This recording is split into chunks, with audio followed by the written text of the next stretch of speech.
Hi everyone, my name is Anna. I am a PhD candidate at University of Ottawa under supervision of Professor Sanchez, Dr. Sanchez. So it's been nice to hear all these presentations and see all what have been accomplished from the past years and the research under development. But now, as all of our colleagues here mentioned, the thing is, what about the database, right? Like, this really needs to be reliable to be able to get into a model that works and predict the results we're looking for. So in my case here, I'll explore now some of the options that we may be having. This is part of my PhD program towards predicting some concrete field performance against alkali-aggregate reaction. So just to give you some context in terms of what's an alkali-aggregate reaction and why we study it, is it depends mostly on the aggregate mineralogy, the alkali hydroxide content, and some environmental conditions. So it has been already well established that as long as the expansion starts due to the factors that I just mentioned, what we're gonna see is it's like some gel being created from inside, and that will lead to the internal swelling, to the internal pressures that will make will get us into the crack. So in this case here, we may see the evolution of cracks over time, and depending on the characteristics of what we are putting inside our concrete system, that may develop or not, and also where that is placed, right? And in terms of, why is this harmful? Is because we are having mainly the consequences are the losses in terms of mechanical properties. So as you can see in this case, as the expansion increases in terms of the level that it goes, we may lose, mainly for the case of alkali-silica reaction, some tensile strength in the beginning and also some stiffness, but also it increases over time whenever the expansion also keep developing. But as I just mentioned, the three of them, the parameters over there, they are like very basic parameters, so why can't we predict? Actually, we have the trend now in our construction of reducing the carbon footprint of our materials to be developed. So it means new materials, new interactions in between all the system. Well, how can we predict that, right? Also, we are not talking only about intrinsical parameters, we are talking about exterior ones. So in this case of alkali-silica reaction, we may have influence on the binder type, the content, also the environment, as I already mentioned, like the temperature and the moisture, and also it leads to the chemical attack. So it's a variety of things combined at once to get to this damage. So how nowadays this is being tested in terms of, are we developing it or not whenever I have the structure in my place in the field. So you can see here we have many laboratory test setups that have been implemented over the years. But the question is, how much, what is the reliability of those tests? So how can I tell you that putting a sample under 1 mole of sodium hydroxide solution will get me the results, and these results will be accurate in terms of predicting the field performance? So we have here two things. We have the thing related to the testing setup being reliable in terms of telling me, this material is really has the potential of reacting over time. Also, we have a new situation, which is the mixed design having the potential of reacting over time. Okay, developing the alkali-silica reaction over time. So, in that sense, we want to elaborate on how to predict the long-term field performance of concrete based on laboratory tests and current data, taken over some field experiments that have been done in the past that are related to our mainly like controlled samples environment, assuming this is the total truth in terms of comparing to the laboratory performance. So this would mimic what we can expect in terms of development and a long-term exposure.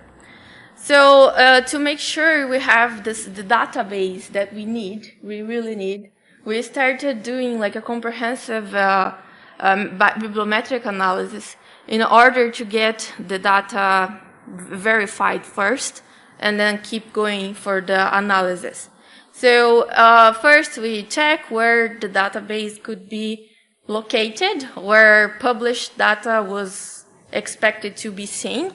So in that sense, let's say we were able to find 30 years old field exposed blocks, which might be really helpful in terms of input, since it's a long time of data collection.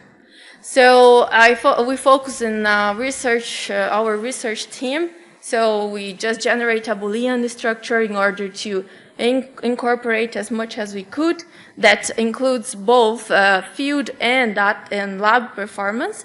So we could narrow down to the topics we were looking for and manually refine the data and come to like 34 papers in the end to define the parameters of our analysis. So first things first was, okay, so who are the people in that topic or that are collaborating in terms of collecting data? How can we, get together with these people, because they are the most reliable in terms of the science behind, the alkali-silica reaction or what's going on behind it. What is the publication history? And mainly, what are the trends? So basically, we performed a clustering analysis here just to understand these patterns, okay? So here, in terms of preliminary results, this is the first thing we discovered that the research is focused on the North Hemisphere, as you can see, we have a few exposed blocks, and yeah, it may be that's something challenging for the next steps. I will mention it, but every single one has been prepared in a different manner. It has been used in a different aggregates have been used, different environments. So what you can imagine, how am I combining all of that? So that's the main goal of this, of presenting it. And now, you can also see that more than 20 procedures were listed in terms of the evaluation. So it means there's no standard that creates a room first to develop the data features that I want to extract here, and then be able to go for further machine learning product or application model. So here is our result from the bibliometric analysis. So as you can see, we have a trend starting from Canada that combines in terms of where the research started in terms of the time, and US, and a strong collaboration in between. So you see there is a net going on here in terms of what has been developed over the years. And the trend of that is starting here in North America and expanding to Europe. And whenever we are inside the committee, that makes a lot of sense. But also from the research, we were able to identify, although we knew which tests were the most used, not in terms of reliability, but in terms of being used, we identified that accelerated mortar bar test and concrete prism tests are the one most being explored to tell, okay, this is reactive or not. And in terms of data extraction analysis, we mostly have seen visual representations of expansion over time. So in terms of current challenges, what we have between the CPT and AMBT results is that we have a gray zone. They have different thresholds, so it means that we at some point cannot tell, okay, this is reactive or not. Okay, so in what data should we trust? Is it more reliable to have AMBT in a specific area or for a specific aggregate? Type of aggregate, or we should develop a different threshold, a different perspective on that sense. So how the machine learning is going to be incorporated in the solution of this question is like bringing advanced data analysis to what we have, because so far it's descriptive, because we are talking about 30 years of experience.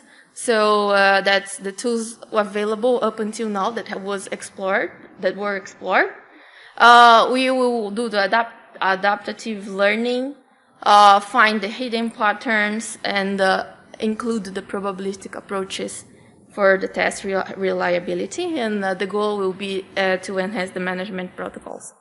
So as I mentioned, the step now is about the data collection. We are working with Ryland TC. And our data structure, I just put here just to show you the context of how many variables we are talking about. And it's a big data structure. And it has been validated throughout the committee, International Committee on ASR. And yeah, so we just try to narrow down into the 7 steps. So we are able to get, and people are contributing and providing data for us in that sense. But, as I mentioned, one of the most challenges are the data cleaning, since there is no standardization even from the size of the blocks. So we are trying, to connect all we have. And then also the missing data, because not everyone has collected the same information over these years. So how we, adjust that. The data exploration step has started. We are towards identifying now, okay, should we look into specific information to have the reliable model in the end? Or we are still, lacking at something, or we are biasing our model because we will have only that variable or not. So we are discussing this part. And then in the end, how to combine different data that were explored in the past, but are not anymore. And then the feature, how we we do the feature engineering. So in that sense, as the topic is to explore, I have run some models already, but I didn't want to bring it because they are not well established. We